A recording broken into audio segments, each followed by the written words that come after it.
Well, the weekend is coming to an end. As you know, we have two pay-per-views that took place on the same day. We're talking about NXT Worlds Collide. As you know, this is where we see who will prevail between the NXT brand and NXT UK. As you know, this could be their final time we get to see them. But also, we cannot forget All Out, one of the most biggest pay-per-views we know of during this time. But before we get to that, we're going to review ChocoPro 252, where we have, of course, an exhibition match and two other tag matches that I feel we need to address. For today, there'll be no news updates whatsoever, so we're just going to get through the whole thing. So, let's get ready for another episode of the Deleted Wrestle Zone.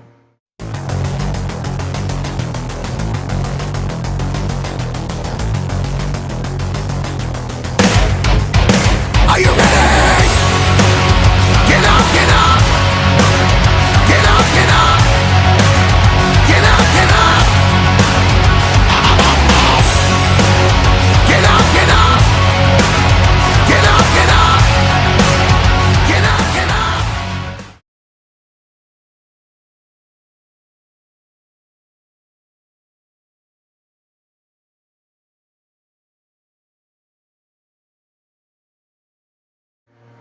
Welcome everybody to the Deleted Wrestle Zone, all things that is pro wrestling with AEW, NXT, New Japan Pro Wrestling, Impact Wrestling, the National Wrestling Alliance, various promotions, wrestlers, matches, and championships. I am your host, Gerard here. So, let's begin with ChocoPro 252. Now, it opened up with another exhibition match. We have the trainee Miya, who we have seen for the last couple of weeks. However, normally we have seen her in her last two or the three matches that we have seen so far. She was against Mei Shiruga, but this time she faces Chie Koishikawa. Now, I have to say this is a very interesting development to put her with someone else because, each of these girls I've seen so far, they are different from one another. So I was very curious how Miya would be in a exhibition match against Chie Koishikawa, who we dub her as the too much energy, and I think that tells it all. But however, once again, like with these type of exhibition matches, they last 5 minutes, and it also ended with a time limit draw. So there's no doubt that we will see this Chie Koishikawa once again another exhibition match with Miya, because that's exactly what happened with Mei Shiruga. So we'll get to that when that day comes. Now, first match, we have Sayaka Obihiro teaming up with Sawadi Kamen to take on Tokiko Kihara and Shin Suzuki. Now, as you know, this is the kind of I have seen Tokiko and Shin team up on a few occasions.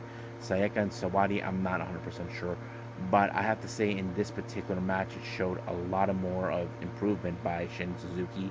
As you know, Shin Suzuki in the past did challenge for the Super Asia title, but he lost. But looks more like he's trying to build the momentum. But it was him that picked up the win when he pinned Sayaka over here with this amazing pinfall that I've always seen so far. So it sealed the deal for him.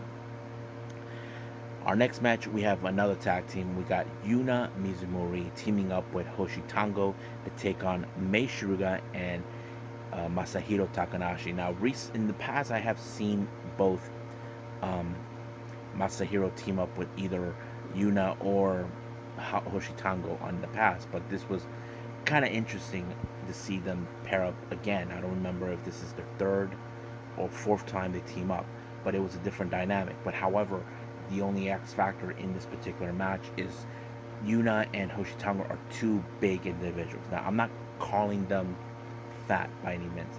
Hoshi Tango, he was a trained sumo wrestler. That's what I meant by that. Yuna, she's a big girl with amazing power strength that she's going to put you. But the match was so interesting. Mostly the match was focused more on Mei Shiruga and Yuna Mizumori because they're both around the same time of who are the top stars. Mei Shiruga, who we know in the past many people have questioned, she should have been the ace right after Riho left. And of course, there's no doubt about it. But however, Yuna was the only one who took Mei Shiruga out when she applied a big lariat right onto her, giving her the win. So this is a very disappointing loss for May. But however, May has to get through the Jonkin tournament. She went through hell. She looks more like she couldn't beat up. Now, my initial assumption that May was never going to make it through. So basically, I wasn't sure how far we were going to go. But I did know that Masahiro Takanashi, who has won on countless occasions the Jonkin, he ended up with Mei Shiruga, his tag partner. But the obvious question does go how this was going to end. Well, I did not expect Mei Shiruga to win, but she's probably happy because, she got this piece of chocolate and beating someone who she has faced in the past. So at least you got something in return. So I think that's pretty much it what we got with ChocoPro. I believe it's time for NXT World Collides.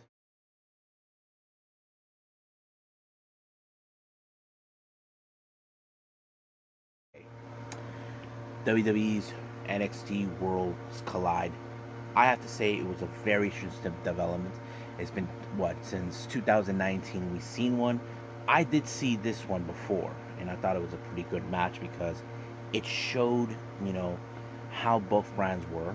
My brother never actually saw that. But, however, I felt in this particular event, to be honest with everybody, that they mostly buried NXT UK. And I think that's what I felt. Don't get me wrong, NXT UK may be a product outside of the US, but they did show some good wrestlers, and I'm not going to lie about that. I've always looked for good wrestlers that I can enjoy, even if it's outside of the US, like the UK, Japan, or Europe, or possibly Australia, but it all depends. Now, our opening match is the NXT North American title. We have Ricochet taking on Carmelo Hayes. Now, this was a very fast-paced North American title. It's more like a cruiserweight title or junior heavyweight title, something that we've seen Ricochet in the past. If you guys remember that infamous match that he had with Will Ospreay, I think that kind of reminds me a bit. But the only X factor in this match that is a big concern is Trick Williams. We all know that he will do everything in his power to ensure the title stays with him. However,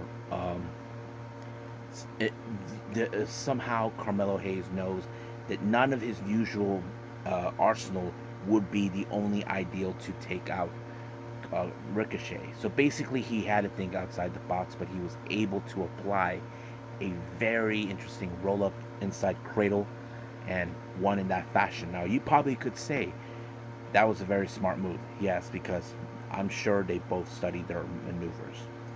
What else? Okay. Now, earlier in the day, they showed that Roderick Strong was attacked. Now, nobody knows who it was.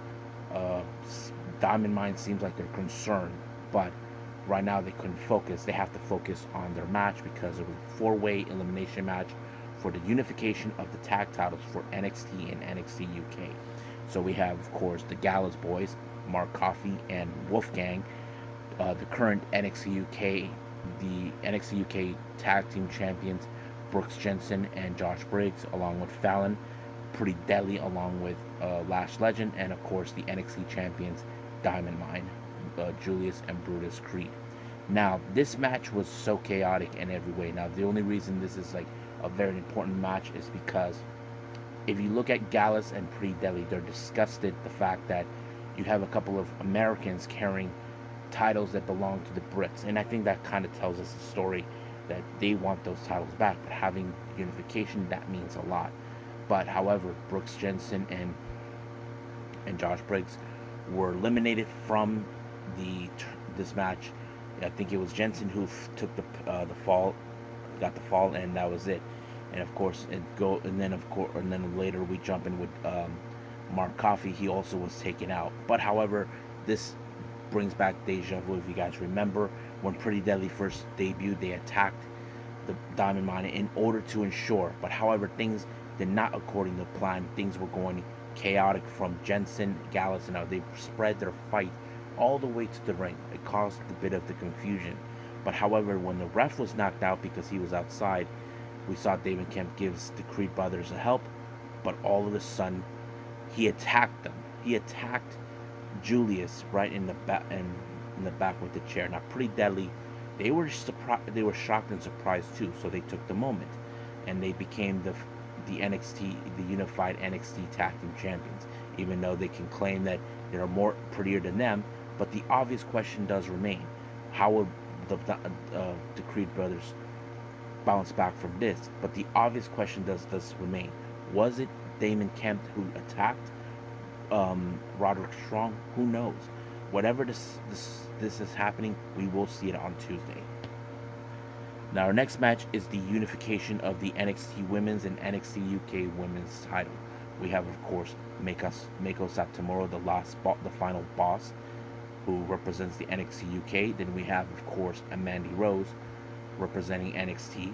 Also, we had in the mix Blair Davenport. Now, Davenport has always believed she is well deserving because she was the #1 contender. However, this match showed who was going to walk away. Now, each of these women have a good reputation. Somehow, Mandy Rose has been the longest reigning champion. Meiko Satomura, 400 and something days, defeated Owl Fire for that title when she was known as Kaylee Ray. And then we cannot forget, of course, Blair Davenport, who is an amazing wrestler. So things got a little chaotic. But, however, it was, of course, Mandy Rose that picked up the win, became champion when she pinned what's her name, Blair Davenport, giving her the win. Now, you probably would guess this is not going to end well for for Davenport. She will do whatever it takes to get that title, and not to mention she's going to tell everybody to put respect to her name. But of course, Davenport's not going to do that. But the real question is, who will be the next challenger to do that? Well, we'll find out sooner. Now, we get an interview with Wesley. He talked about JD Donna, about his craziness, what goes in the mind, and that kind of sets in. So he's not afraid that he's going to challenge. So he knows that he's crazy, so why not? So we're going to see where they're going to go. Now, our next match, we have the NXT Women's Tag Team titles. We have Doudrop and Nikki Ash, both women part of the NXT brand and NXT UK, taking on the current NXT Women's Tag Team Champions, Kaden Carter and Katana Chains. I thought this match was pretty good. However, at some point, Toxic Attraction, Gigi Dolan, and Jay-Z Jane show up. They're trying to undermine the authority of course, of other tag team competitors. They feel like they are the ones who are more deserving than them because they think no one can replace them. Now, sooner or later, I have that distinct feeling that all the women tag teams are going to stand up against Gigi Dolan and Jay-Z Jane because they act like they are the ones who are truly more deserving. The problem was they didn't win this. They got pinned by Katana Chase. It's kind of like what Juice Robinson said. You got pinned, get your ass back to the line. And I think Jay-Z Jane and Gigi Dolan refuses to stay where they're at in order to get the opportunity they want. So the obvious question does now remain, who will be the next challengers? Will Toxic Attraction try to derail that team? Well, we'll find out soon enough. Now, as you know, Grayson Waller, still such a prick after what he did to Apollo Creed. His mom was not happy for what he did, but you know what he told her? He told her she can go to hell and all this. I'm like, I hate to see his mom fly all the way from Australia and grab him by the ear to teach him a lesson. That would be fun. Now, our main event is the NXT title and the NXT UK title, two distinct titles. And we have Tyler Bate. As you know, he was the first and final champion. It's like he was the beginning and the end, and I think that felt appropriate. And then you got Braun Breaker, who is stepped into the legacy of NXT, of the NXT brand. He knows that he has to face it, and I think this was a pretty good match because it showed us how Braun Breaker, he is a fighting champion no matter what. People have doubted him over time, but since he had to deal with Dolph Ziggler, he has improved himself so much, and he's willing to make things far more better for him. And he picked up a very good win against Tyler Bate, becoming the first ever unified NXT champion. So this is good, and I think it's going to be interesting. Now, some of you may question, are we going to see any of these women, like any people from this particular show, be in NXT full time? There is the possibility, because I did mention certain Mina Samuels and Millie McKenzie did show up at Pro Wrestling Eve, but anything's possible. So I think, but like I said, I feel like this particular event, they kind of buried NXT UK, and that's kind of like, man, why did they have to do that? But they didn't have to. So I think that's pretty much it. So I believe let's move on to our final review, AEW All Out.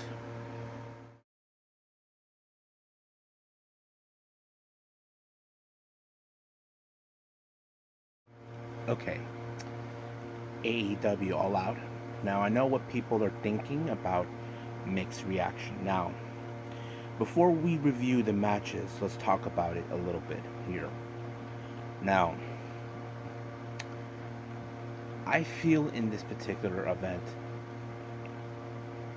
there was a lot of confusion, a lot of what the F's, that sort of thing. Now, the matches itself was okay, every one of them. But I believe the one thing that was really, really, that was making things a little worse was the booking. Now, if you guys don't know what I'm referring to, I'll explain. Like, for example, we know certain matches we could see anything that seems good, like it's going to fall into the favor of the wrestler that we were cheering. And I'll get to that right now. So let's talk about the matches. Now we go with the casino ladder match. As you know, whoever wins this pulls down the big chip, casino chip, gets an opportunity of the AEW World Title. Now we had, of course, 6 competitors: Claudio, Wheeler, Yuta, Rey Fenix, Penta, Rush, Andrade, Dante Martin, and I forgot who else. However, the match went into a what the hell is this? A couple of guys in masks and sweaters, all black, show up. One particular guy went up to the ladder and bring down the chip. Now, however, we always have the Joker card person. However, we don't know who it was. A guy who dressed up like the devil comes out, takes it. We would expecting who the hell that person was. So I think that was the entire discussion about the whole thing. Now, was this a right booking? To be honest, I feel like maybe there was more how they were building up to this. And of course, Twitter was trending about this, and we'll get to that in a bit. Now let's move on with the AEW World's Trios Championship.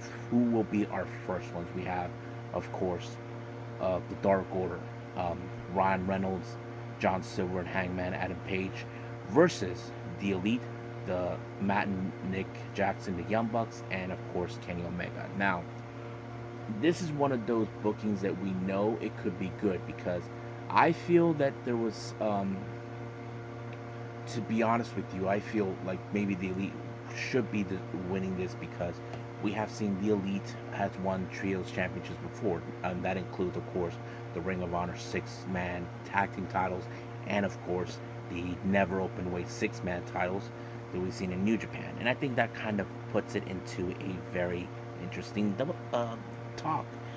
Now, did I think that was a good booking? I have to say the match was great.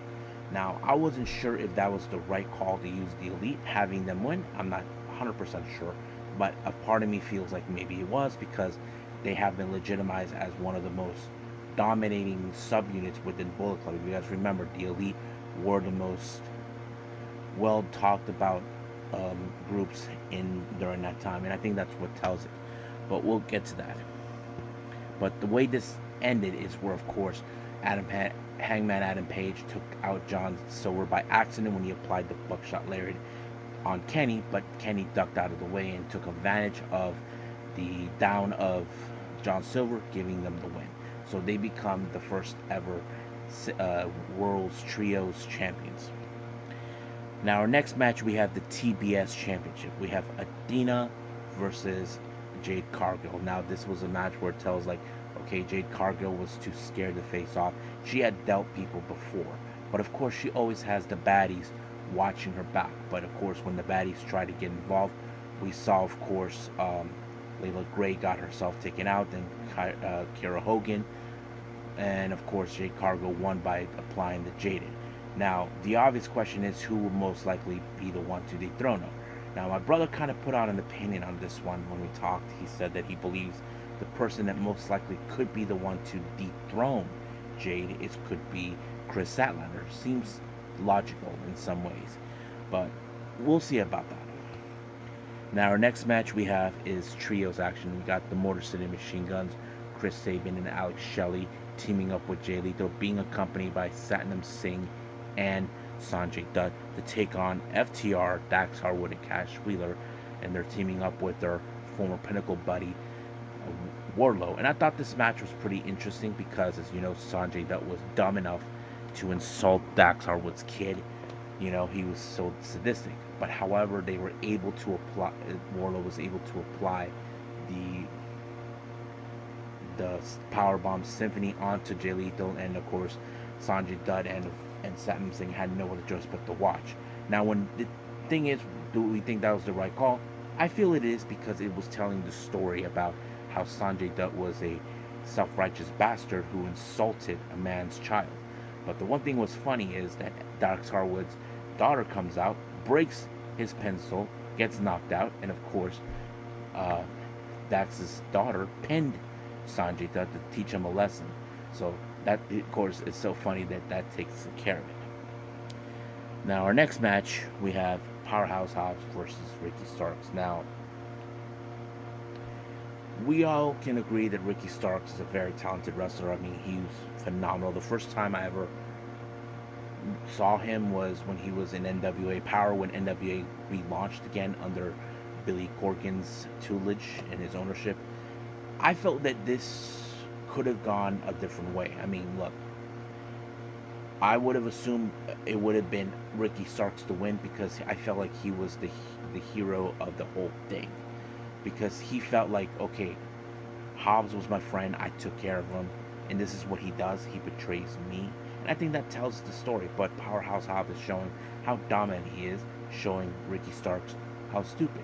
But did I think this was, I have to say, Ricky Starks should have been the one to win this one. It would have been more sense to me. I don't know about you guys, how it would have sense, but yeah. Now, our next match is the AEW World Tag Team Championship. We have Swerve in Our Glory, Swerve Strickland and Keith Lee taking on the Acclaim. Now, this is where I feel this is the booking that kind of goes on. For some odd reason, the Acclaim got the bigger pop than Swerve in Our Glory, which was crazy. But I sensed the booing coming to Keith Lee and Strickland. It made no sense that for them to retain the titles. And I felt like the Acclaim have been one of those talent wrestlers that, okay, people are getting to cheer, they're getting behind them. You know, they have amazing storylines, and I think they should have been the ones too. But I think the problem is, okay, we are seeing, okay, at Swerve in Our Glory, seems like they're turning heels, but it would have been much better with the Acclaim winning. So that's one of the bad bookings I've talked about. Now, our next match is the AEW Interim Women's Championship. We have Hikaru Shida, who was a former women's champion. Toni Storm, we know her reputation. We know, she's been mostly recognized for her time in Stardom. We have Jamie Hayter, same thing as Toni. Now, and also Britt Baker. Now, some people would have assumed, okay, this match would have fallen into favor for Jamie Hayter.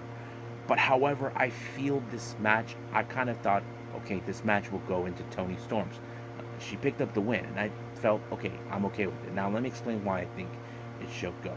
I feel that they should just break up the whole dynamic between Jamie Hayter and Britt Baker. Because here's the thing. Jamie Hayter, we know she's good, but she's probably has to step away from Britt Baker. She doesn't need to be around her anymore.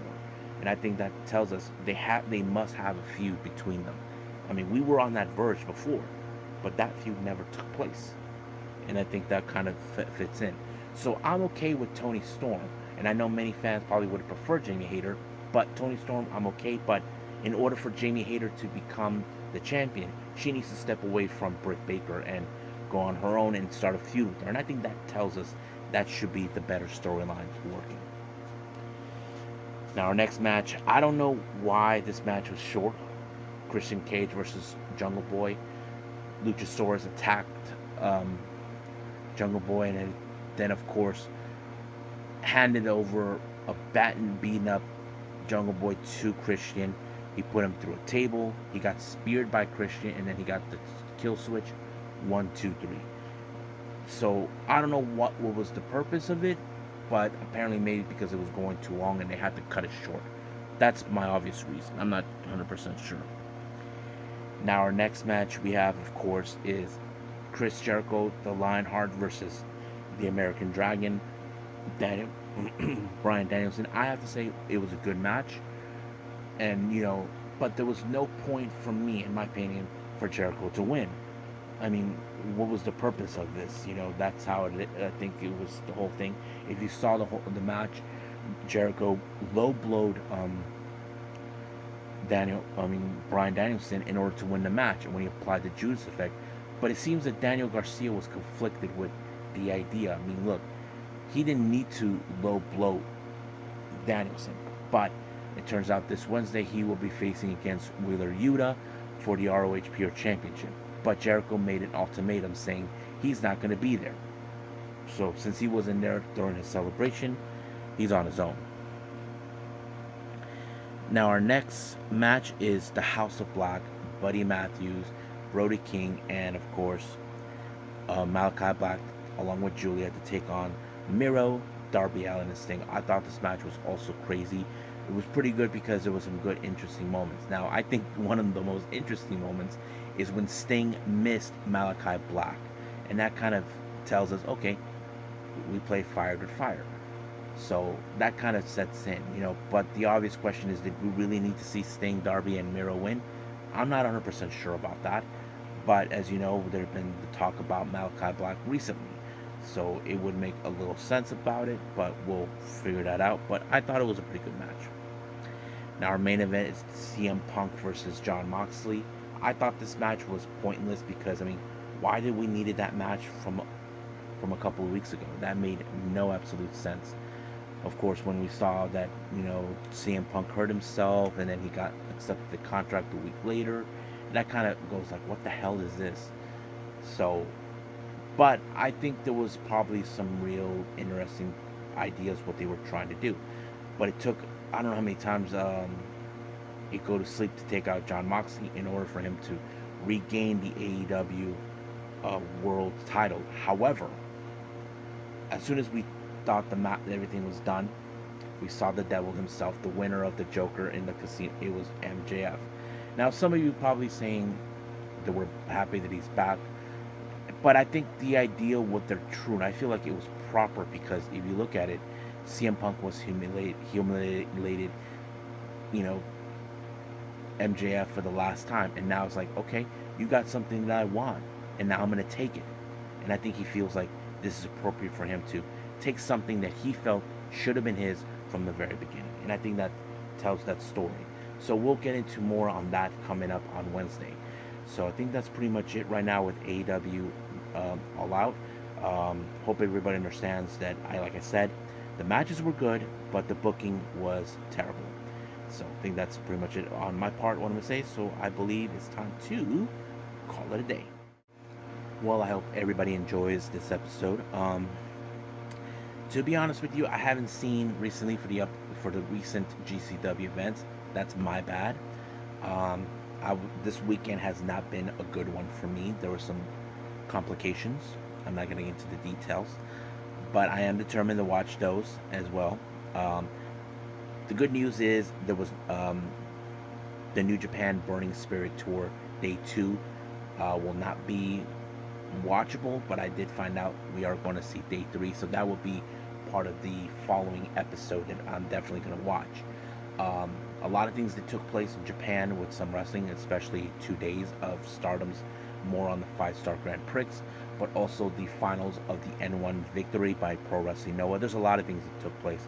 Of course, there's the recent GLEAT, so I'm going to try to wing it as much as possible for the next episode. As you know, we will have AEW Dark, I believe, but we'll see what happens then. But for now, I'll see you guys in the next DWZ time. Same DWZ channel. I must bid all of you adieu. So, goodbye. And have a nice day.